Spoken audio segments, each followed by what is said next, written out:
Welcome to cinema update. இன்றைக்கான அப்டேட்டிங்கில் நம்ம first பார்க்க போகிறது என்னென்னு பார்த்தீங்கன்னா, தக் லைஃப் படத்துடைய ட்ரெய்லரை ரிலீஸ் பண்ணிட்டாங்க. அந்த ட்ரெய்லரில் என்ன சொல்லியிருக்கு, அதில் என்னென்ன விஷயங்கள்லாம் வந்திருக்கு. ஃபஸ்ட்டு இந்த தக் லைஃப் அந்த படத்துடைய ட்ரெய்லரை வந்து ரிலீஸ் பண்ணிட்டாங்க. நம்ம நினச்ச மாதிரியே தக்கீஸோடைய லைஃப்பை தான் அவங்க கரெக்டாக கொண்டு வந்திருக்காங்க. ஃபஸ்ட்டு எடுத்தோடனே பார்த்தீங்கன்னா அந்த இடத்துல காட்டுறது வந்து இந்தியா பார்டர் காட்டுறாங்க. அதுக்கப்புறமேட்டுக்கு வந்து டெல்லி, ராஜஸ்தான், இந்த 3 இடங்களை வந்து மாற்றி தான் ஃபஸ்ட்டு ஓப்பனிங்லேயே காட்டுறாங்க. இந்த கதைக்களம் அங்கே தான் நடக்க போகுது அப்படிங்கிறத வந்து ரொம்ப தெளிவாகவே அதில் வந்து காமிச்சிருக்காங்க. அதுக்கப்புறமேட்டுக்கு பார்த்தீங்க அப்படின்னா ஒரு சின்ன பையனை வந்து காட்டுறாங்க. இந்த சின்ன பையன் அப்படின்னும் பொழுது இந்த சின்ன பையன் வந்து நாயகன் தான், நாயகன்லேருந்து வர ஒரே இதுதான், நாயகன்லேயும் அதே போல் அதே பிளேஸை காட்டுவாங்க அப்படின்னு சொல்லி நிறைய வீடியோவில் சொல்லியிருந்தோம். அதே தான் அந்த நாயகன்லேயும் அந்த சின்ன பையன் கமல் சார் வந்து வரும்பொழுது அவர் இப்போ இந்த இதில் என்ன காட்டுறாங்களோ அதையும் வந்து காமிச்சிருப்பாங்க. சும்மா அதோடைய தொடர்ச்சியாக இருக்கிறதுக்கும் வாய்ப்புகள் இருக்குது. ஏன்னா அந்த கதையில் வந்து இந்த ப்ரோமோ கட்டும் பார்த்தீங்கன்னா அந்த மாதிரி தான் சொல்ல வருது. அதை நான் வந்து அடுத்தடுத்து உங்களுக்கு சொல்கிறேன். அந்த சின்ன பையன் கமல் சார் இவங்க 2 பேருமே சேர்ந்து ஒரு மண் அள்ளி மூடுற மாதிரி காமிக்கிறாங்க. கண்டிப்பாக வந்து அது வந்து ஒரு யாரையோ கொண்டுட்டு அதை போடுற மாதிரியான ஒரு விஷயந்தான். அது நல்லாவே தெரியுது. அந்த பேக்ரவுண்டு அந்த இடத்த பார்க்கும் பொழுது வேறு எந்த ஒரு விஷயமும் கிடையாது. அதில் கமல் சாருடைய தோற்றம் பார்த்தீங்கன்னா 90 காலகட்டம் வருது. 90 காலகட்டம் அப்படின்னு பார்த்தீங்கன்னா குருதி புனல் அதே கெட்டப்பில் கரெக்டாக இருக்கார். 90 காலகட்டங்களில் வர அதே தான். அப்போ இதுலேருந்து இன்னொரு விஷயமும் தெரியுது, படம் வந்து நான் லீனியராக போகிறதுக்கு நிறைய வாய்ப்புகள் இருக்குது. நான் லீனியர் அப்படின்னா ஃப்ளாஷ்பேக் போயிட்டு ப்ரெசென்ட் வந்துட்டு ஃப்ளாஷ்பேக் போயிட்டு வர மாதிரியான நிறைய காட்சிகள் இதில் இருக்கிறதுக்கு வாய்ப்புகள் இருக்குது அப்படிங்கிறது தான். அதுக்கப்புறமேட்டுக்கு பார்த்தீங்கன்னா சிம்புவோடைய அந்த வளர்ந்து மாஸ் என்ட்ரி காமிக்கிறாங்க. கண்டிப்பாக அது வந்து ராஜஸ்தான் தான். அதில் அவர் அந்த பாலைவனம் அந்த இடத்துக்கிட்ட தான் அது வந்து நடக்குது. அது அவருடைய அந்த மாஸ் என்ட்ரி அதை காமிக்கிறாங்க. அடுத்து ஒரு 2 ஷாட் பார்த்தீங்க அப்படின்னா சிம்பு ப்ளஸ் கமல் சார் இவங்க 2 பேருமே ரொம்ப ஃபன்னாக ஜாலியாக கரெக்டாக இருக்கிற மாதிரி ஒரு ஃபேமிலியாக இருக்கிற மாதிரியான ஒரு விஷயத்தை காமிச்சிருக்காங்க. எதுக்கு சொல்கிறேன்னா அடுத்து வேறு மாதிரியான சில விஷயங்கள் வருது. ஆனால் ஃபஸ்ட்டு எடுத்தோன்னு பார்த்தீங்கன்னா சிம்பு அவரும் டான்ஸ் ஆடுறாங்க. அவங்க 2 பேரும் ஒன்றா இருக்காங்க. ஒரு இடத்துல மட்டும் சிம்பு வந்து அவரை ரொம்ப ஒரு மாதிரி பார்க்குறாரு, ஆச்சரியத்தோட ரொம்ப ஷாக்கிங்கோட வந்து கமல் சாரை பார்க்குற ஒரு ஷாட்டும் வருது. பட் அதுக்கப்புறமேட்டுக்கு வரதெல்லாம் வேறு மாதிரி இருக்குது. அதுக்கப்புறம் கமல் சார் அபிராமி அப்போ வந்து கமல் சாருடைய தோற்றம் வந்து ஃபுல்லாக மாறி இருக்குது. அபிராமிக்கு கூட ஒரு லைஃப் இருக்கிற மாதிரி காட்டுறாங்க. அதுக்கப்புறம் பார்த்தீங்கன்னா த்ரிஷா காட்டுறாங்க. அவங்க கூடயும் ஒரு லைஃப் இருக்கிற மாதிரி காட்டுறாங்க. ஆனால் ட்ரெய்லருக்கு முன்னாடி வந்து ப்ரெஸ் மீட்டில் எனக்கு ஜோடியே இல்லை அப்படின்னு தான் சொல்லியிருந்தாரு. ஆனால் பார்த்தா உள்ளே புந்து விளாண்டுருக்காரு. சரி, வயசானாலும் சிங்கம் தான் அப்படிங்கிற மாதிரி. அதுக்கப்புறமேட்டுக்கு பார்த்தீங்க அப்படின்னா அந்த சின்ன பையனை திரும்பவும் காட்டுறாங்க. டார்க்கில் ரொம்ப டார்க்காக முகமூடி போட்டு காட்டுறாங்க. ஸோ சின்ன பையன்தான் தக்கி அவருடைய வம்சாவளி தான் தக்கியாக இருக்கணும் அப்படிங்கிறது தான். அடுத்தது பார்த்தீங்கன்னா ஸ்ட்ரைட்டாக கமல் சாரும் அவங்களும் மோதுற மாதிரி. இவ்வளோ நாள் பையன் அப்பா அப்படிங்கிற மாதிரிலாம் சொல்லிகிட்டு இருந்தாங்க. பட் அதுக்கான வாய்ப்பே இல்லை அப்படிங்கிற மாதிரி நல்லா தெரியுது. எப்படி பார்த்தாலும் அந்த பையன் வந்து தக்கியாக இருக்கிறதுக்கு தான் வாய்ப்பு. அதாவது கொள்ளை கூட்டம் மிஞ்சின ஒரு ஆள். நாயகனுக்கும் இதுக்கு நிறைய ஒத்துமை இருக்குது அப்படின்னு சொல்லியிருந்தேன் இல்லையா. இதே சேம் வந்து ஒரு விஷயம் நடந்திருக்கும். நாயகன் படத்தில் என்ன ஆகும்னா ஒரு போலீஸ்காரனை வந்து கமல் சார் கொன்றுவார்.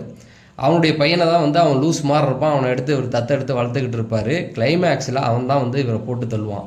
ஸோ இப்படியே கனெக்ட் பண்ணி பார்த்தா கூட இதுலேயும் அப்படி தான் வருது. தக்கி அந்த கூட்டத்திலேருந்து ஒரு பையனை மட்டும் வச்சுருப்பார். அவன் வந்து வளர்ந்து வந்து கமல் சாரை போட்டு தள்ளுற மாதிரியான விஷயங்கள் இருக்கலாம். அதே மாதிரி நிறைய விஷயங்கள் இதில் போகுது. அந்த சின்ன பையனை காட்டுறாங்க. அதுக்கப்புறம் சிம்புவை காட்டுறாங்க. சிம்பு வந்து ஒரு இடத்துல ரொம்ப ஷாக்கிங்காக கமல் சாரை பார்ப்பார். அந்த இதுலேயே காட்டுறாங்க. அதுக்கப்புறமேட்டுக்கு உண்மை தெரிஞ்சு 2 பேரும் மோதிக்கிற மாதிரியான வாய்ப்புகள் இருக்குது. இல்லைனா இப்படி கூட நம்ம எடுத்துக்கலாம். அந்த சின்ன பையன் கமல் சாராக கூட இருக்கலாம். ஏன்னா ஃபஸ்ட்டு இதில் சொன்னாங்கல்ல, நான் வந்து ராமநாதத்துலேருந்து வந்திருந்தேன் அப்படின்னு சொல்கிறாங்க. நான் பிறக்கும் போதே வந்து குற்றவாளின்னு அறிவிக்கப்பட்டிருந்தேன் அப்படின்னு சொல்லி அவருடைய பயோகிராஃபை அப்படியே கொண்டு வந்து அதுக்கப்புறம் லைஃப் ஸ்டைல் மாதிரி கொண்டு வந்துருக்காங்க. ஏன்னா நாயகனும் அப்படி தானே பண்ணியிருந்தாங்க. சின்ன வயசுலேருந்து காட்டி சின்ன வயசில் தமிழ்நாட்டை காட்டி. ஏன்னா இந்த ப்ரோமோ கோட்டில் தமிழ்நாடு வந்து அதிகமாக வரல, எல்லாமே நார்த்து தான். கமல் சாருடைய அந்த தோற்றம் பார்த்தீங்கன்னா ட்ரெஸ்ஸு எல்லாமே வந்து நார்த்தை பேஸ் பண்ணி தான் இருக்குது. அதனால் இங்கேருந்து கிளம்பி அங்கே போனவங்க மாதிரி காமிச்சு அதுக்கப்புறமேட்டுக்கு ஒவ்வொரு விஷயமும் பண்ணலாம். இவ்வளோத்துக்கு வாய்ப்பு இருக்குது. ஆனால் இதில் தக்கீஸ் பற்றின எந்த ஒரு சின்ன குறிப்பு கூட அவங்க கொடுக்காம இருக்காங்க. அதில் ரொம்ப சீக்ரெட்டாக இருக்காங்க. யார் தக்கியாக இருக்க போகிறா, அதாவது 1800களில் வாழ்ந்த ஒரு கும்பல். அது 18ஆம் நூற்றாண்டில் வாழ்ந்தவங்க, வெள்ளைக்கார காலத்தில் வாழ்ந்தவங்க. அவங்கள பற்றின ஒரு வெள்ளைக்காரன் அந்த தக்கீஸ் அந்த மாதிரியான எந்த ஒரு விஷயமும் இவங்க கொடுக்கல அப்படின்ற பட்சத்தில். பட் அதை வந்து இன்னுமே தான் கொடுப்பாங்க அப்படிங்கிற. ஏன்னா கமல் சாருடைய இன்னொரு தோற்றம் வரும் பொழுது அந்த தோற்றத்தில் லாங் தாடி எல்லாமே வச்சுருக்காரு. அதை வந்து ரொம்ப இருட்டில் தான் டார்க்கில் தான் காட்டுறாங்க. மேபி அதுவாக இருக்கிறதுக்கு வாய்ப்புகள் இருக்குது. அதில் தான் வந்து அந்த கத்தி சண்டைலாம் போடுறாரு. அவங்க தான் வந்து ஆப்கான் அங்கேருந்து வெளியிலேருந்துலாம் வந்தாங்க அப்படிங்கிற மாதிரி சொல்லிகிட்டு இருக்காங்க வரலாறு எடுத்து பார்க்கும்பொழுது. மேபி அந்த விஷயங்கள் வந்து லைட்டாக காமிச்சிட்டு பின்னாடி படத்தில் ஃபுல்லாக காமிப்பாங்கன்னு நினைக்கிறேன். ஆனால் நிறைய குழப்பி விட்ருக்காங்க மக்களில் வந்து எதுவுமே நம்ம தெரிஞ்சிக்க கூடாது அப்படிங்கிறதுல ரொம்ப. ஏன்னா அந்த ட்ரெய்லர் நீங்கள் பார்த்தீங்கன்னா ஃபுல் அண்ட் ஃபுல் ஒரு பாட்டு போகிற மாதிரி போகுது. அப்படியே லைட்டாக கட் பண்ணி எந்த விஷயமும் நம்ம தெரிஞ்சிக்க கூடாது அப்படிங்கிற மாதிரி குழப்பி விட்டு எல்லாத்தையுமே வந்து கொண்டு வந்திருக்காங்க. படத்தில் நினைச்ச எல்லா ஆக்ட்ரஸுமே வந்து ஒரு சின்ன பிட்டு தான் கட் பண்ணி காட்டுறாங்க. ஈவன் த்ரிஷா முதற்கொண்டு ஒரே ஒரு ஷாட் தான் வந்துட்டு போகிறாங்க. அபிராமி ஒரு ஷாட் வந்தாலும் மக்கள் மனசில் நிற்கிற மாதிரி வந்துட்டாங்கன்னு வச்சுக்கோங்க. அப்போ அதிகமாக காட்டப்படுறது யார் அப்படின்னு பார்த்தீங்கன்னா இந்த பக்கம் கமல் சார் தான் மெயின். கமல் சார், சிம்பு, இவங்க 2 பேரையும் சுற்றி தான். அதுலேயும் வந்து உனக்கும் எனக்கும் நடக்கிறது தான் பிரச்சனை அப்படிங்கிறத வந்து தெளிவாக சொல்லியிருக்காரு. இதுதான் சிம்புக்கும் கமல் சாருக்கும் ஏதோ ஒரு இடத்துல மோதல். அது 2 பேரில் யாராவது ஒருத்தவங்க தக்கையாக இருக்கிறதுக்கு வாய்ப்பு இருக்குது. அதெல்லாம் வந்து படம் வந்தால் தான் தெரியும். இதுதான் வந்து இந்த ட்ரெய்லரில் வந்து அழகாக காமிச்சிருந்தாங்க. சரி, இந்த தக்கீஸை பற்றி இன்னும் கொஞ்சம் ஒரு சில விஷயங்கள் மட்டும் ரிவீல் பண்ணி வச்சுருக்காங்க. என்ன அப்படின்னு பார்த்தீங்கன்னா, இப்போ 18ஆம் நூற்றாண்டு இந்த மத்திய பிரதேசம், டெல்லி, அந்த பக்கம் ராஜஸ்தான், பாம்பே, மகாராஷ்டிரா இந்த பகுதிகளில் வந்து வாழ்ந்தவங்களுடைய அந்த ஒரு வரலாறு தான் அப்படிங்கிறதும்.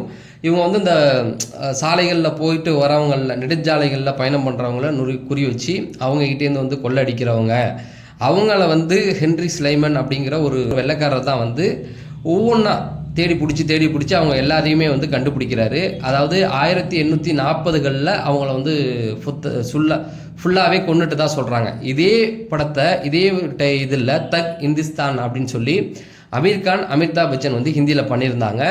அங்கே ஒன்லைன் பார்த்தீங்க அப்படின்னு பார்த்தீங்கன்னா அமீர் கான் தான் வந்து தக்கியாக இருப்பார். அவர் ஒரு பெரிய கொள்ளக்கூட்ட தலைவனாக இருப்பார். அந்த பக்கம் பார்த்தீங்கன்னா அமிதாப் பச்சன் ஒரு ராஜா, ஒரு ராணி இருப்பாங்க, அவங்கள பார்த்துக்கிற பொறுப்பில் இருப்பார்.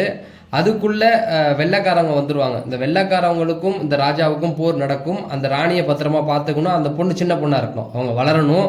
அவங்க வளர்ந்த அந்த ராஜ்யத்தை அவங்ககிட்ட கொடுக்கணும். அதுதான் அமிதாப் பச்சனுடைய வேலையாக இருக்கும். அது ராஜா அதுக்கு ரொம்ப விசுவாசியமாக இருப்பார். அமீர் கான் வந்து அவங்க வெள்ளைக்காரவங்க கிட்ட வந்து தக்கியாக இருந்து வெள்ளைக்காரவங்களுக்கு ஆதரவாக இருந்து அந்த ராஜ்யத்தை கொடுக்க பார்ப்பாரு. அப்புறம் அமிதாப் பச்சன் கண்டுபிடிச்சிடுவார். அதுக்கப்புறமேட்டுக்கு 2 பேருமே போராடி அந்த ராஜ்யத்தை மீட்பாங்க. ஆனால் உண்மை வரலாறு பார்த்தீங்க அப்படின்னா வெள்ளைக்காரவங்க தான் அந்த தக்கீஸை ஃபுல்லாக அடித்து காலி பண்ணாங்க. ஆனால் ஒரு சில தக்கீஸ் வந்து வெள்ளைக்காரவங்க கூடயும் இருந்திருக்காங்க, அவங்க சப்போர்ட் பண்ணியிருக்காங்க அப்படின்னு வரலாறுல சொல்லப்படுது. இதில் கமல் சார் எந்த வரலாறு கமல் சாரும் மணிரத்னமும் எந்த வரலாறுல கை வச்சு எடுக்கிறாங்கன்னு தெரியல. ஏன்னா அந்த தக்கீஸ் வந்து 1840 அந்த ஒரு வரலாறு போகுது. இங்கே கயல்பட்டினத்தில் ஒரு வரலாறு சொல்லப்படுது, அதை பேஸ் பண்ணுறாங்களா இல்லை இவங்க சொந்தமாக அந்த பேஸ் வச்சுக்கிட்டு ஒரு கற்பனையாக அதை உருவாக்கி அந்த கதையை வச்சுக்கிட்டு சொந்தமாக இவங்க ஒன்று உருவாக்கி எடுத்திருக்காங்களா அப்படிங்கிறது தெரியல. பட் எதுவாக இருந்தாலும் கண்டிப்பாக இந்த படம் வந்து வேற லெவல் சம்பவமாக தான் இருக்கும். தொடர்ந்து இந்த மாதிரி சினிமா செய்திகளை தெரிஞ்சுக்க நம்ம சேனலை சப்ஸ்கிரைப் பண்ணுங்கள் அப்படின்னு சொல்லி நான் விடைபெறேன். நன்றி, வணக்கம்.